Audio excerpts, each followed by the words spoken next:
Hey guys, I am now joined by Maria Aloprando, who's a monster combat designer on the Elder Scrolls Online, which you guys have been working on for 5 years. How does it feel to actually finally be able to tell people about the game? Quite thrilling. I've been working on it for a couple of years myself, and as an Elder Scrolls fan, it's really a treat in order to not only work on the game, but be able to come to E3 and be able to show it to everybody as well. So where do you personally come from? Are you more of an Elder Scrolls fan first, an MMO fan first? Like, what is sort of your history with those two things that are now coming together with this game? For those two things, I would say I was playing Oblivion for a long time, a couple hundred hours, and then I was into MMOs at the same time. So for me, it was a natural progression where I thought, if only this was online and I could play it with my friends and I could experience all these dungeons and all these monsters and the storylines with my friends. So for me, it was just a natural thing that was going to come. Yeah, I mean, the Elder Scrolls games are definitely something where you have a lot of those water cooler moments where, hey, what did you do last night? What did you stumble upon? So, how are you guys, with Elder Scrolls Online, it's clearly you're playing with all these people, but how are you trying to sort of incorporate those water cooler moments that are so crucial to the franchise? So I think why those are so interesting is because you have to explore the world and you find new and interesting things at every turn. But we really want to embrace that on the Elder Scrolls Online. So as you're traveling around the world, we have a compass that'll point you into interesting directions. And you don't have to go to a city or a town to pick up 5 quests, go quests, come back, turn them in. You go there and the area has its own in-depth story in that area, and you can go there, complete everything there, enjoy your exploration, and then go, and if you want to keep delving there, you can. There's plenty of other dungeons to go to. There's also the Alliance War, and what that is the 3 alliances come to Cyrodiil and start battling over the Imperial throne, and they try and crown their own emperor. So it'll be a whole area, all of Cyrodiil. If you're familiar with the Elder Scrolls Oblivion, it's all of Cyrodiil as that PvP area. So just roaming around with your friends, that's gonna bring some stories as well. We also have the main story, which is Molag Bal, the Daedric Prince, is trying to drag all of Tamriel into Cold Harbor, which is his Daedric Plain, and he's using the help of Menamarca, who's the first known necromancer, to raise an undead army to help him do this. So that is more tailored for the single player experience and more tailored for your personal adventure through the game. So there's so many things to explore in the Elder Scrolls Online. It's just exciting to be able to come to E3 and talk about it. So, I mean, that's kind of the thing, the Elder Scrolls games have always been very single player, like your own story, your own experience, and you guys have made a big point to say, hey, this game is going to be soloable if you want to do sort of the main arc. So why was that so important, and was that always part of the design, that people were going to be able to have their own story that they can do by themselves like an old Elder Scrolls game?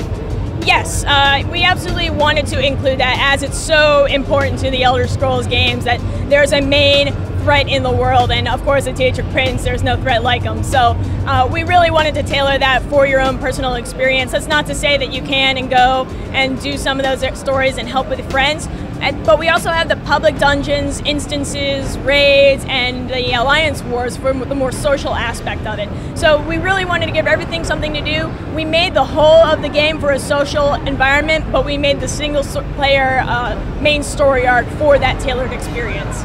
So, you're working on aspects of the combat, and the combat in this is very different from anything else in another Elder Scrolls game. But it seems like you guys are trying to incorporate some of the elements that people do remember, like stamina and magic. So how have you gone about incorporating those things that'll feel familiar? So you touched a little bit on health, stamina, magic. Each character has that, and they use that. Health is obviously health. If you lose it, you're dead. And we also have Magicka, and Magicka is the resource that you use for all your class abilities. And then Stamina is used for blocking, sprinting, and crouching. So every character in the game can block, sprint, and crouch, which is sneak, regardless of your class or your character or your alliance. Also, every character in the game can use any weapon in the game. So if you want to be a warrior type character in full plate mail with a bow, go ahead and do it. And the more that you use that weapon, the better you're going to get at it, which is very, very familiar to Elder Scrolls players. So we are really incorporating those key points of combat into this new environment for the Elder Scrolls.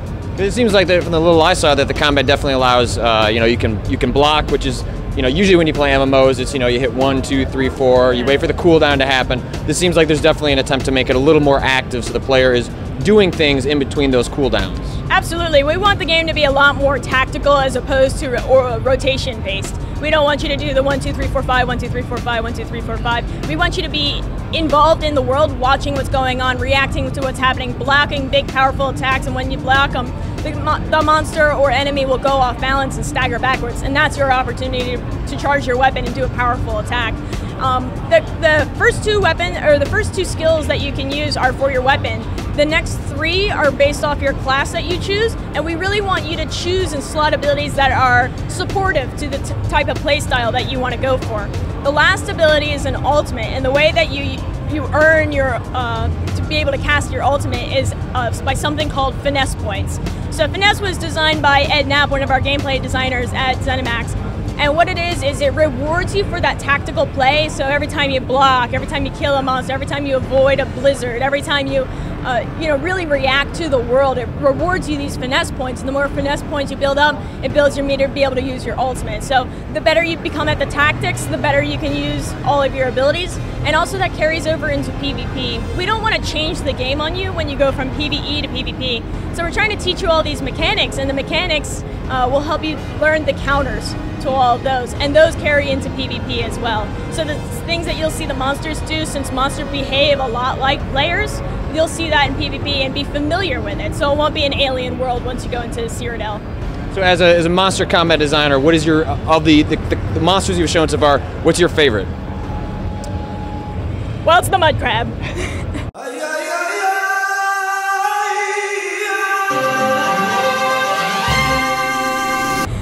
I love the mud crab. It was one of the very first monsters that we did, and for some reason it was the most important one. Mud crabs are everywhere in the world. They're the one monster that is everywhere all the time. No matter what province you're in, there's mud crabs everywhere.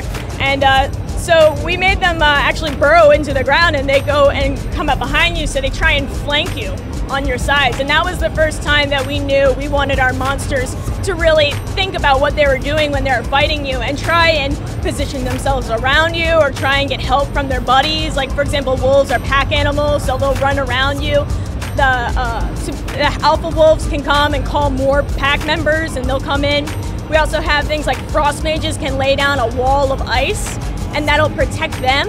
But they might have friends that'll run behind them and also get protected by the wall of ice, because he'll shout out, get behind me. And so we have monsters really working together, and I think when we started going just with the basic monsters, we really started thinking about, if I were a mud crab, what would I do? The most existential question of all. So people are going to be able to finally play the game next year, right? Yes. Also, pay attention to ElderScrollsOnline.com when we start announcing betas, which will come later down the road. All right, Maria, thanks so much, and congratulations on finally being able to talk about the project. Thank you so much for coming, and I'm excited, so thank you. All right, take care, guys.